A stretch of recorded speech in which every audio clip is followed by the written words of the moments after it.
আমার দাবি ন্যায্য দাবি সরকার তুমি মানিয়ে নিও। আমার দাবি ন্যায্য দাবি সরকার তুমি মানিয়ে নিও। এলটিআর নোটিফিকেশন আমার দাবি। এলটিআর নোটিফিকেশন আমার দাবি।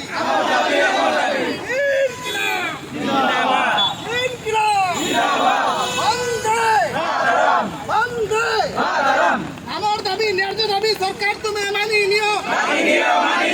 আমার দাবি ন্যায্য দাবি সরকার তুমি মানিয়ে নিও।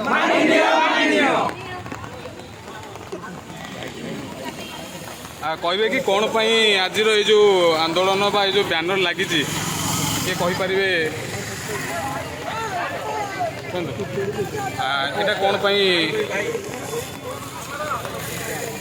पूर्व वर्ष आम एलटीआर नोटिफिकेशन बाहर था किंतु एक वर्ष बीती जाते सुधा बर्तमान एलटीआर नोटिफिकेशन कौन प्रकार आसूना से बर्तमान आम धारणा स्थल ये बस आउ सरकार आमको न्याय प्रदान करे आम उपयुक्त हो।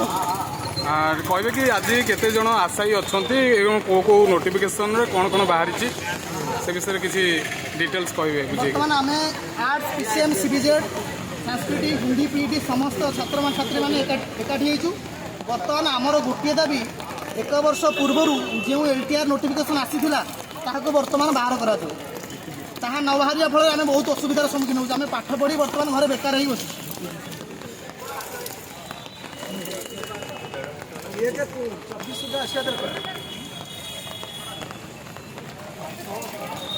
ଆପଣ କହିବେ କି କ'ଣ ପାଇଁ ଆପଣଙ୍କର ମୋଟର ଏଠି ଉପସ୍ଥିତ ଅଛନ୍ତି ଭାଇ?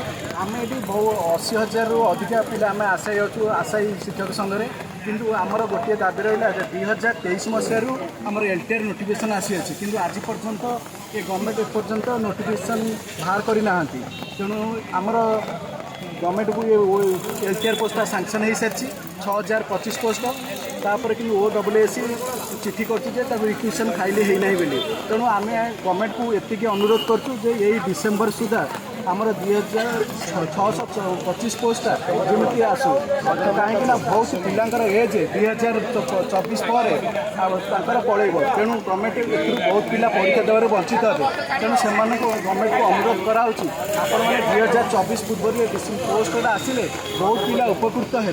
तेणु ये कहीकि आम सरकार को निवेदन करुँ जमी शीघ्र आसी जाऊ।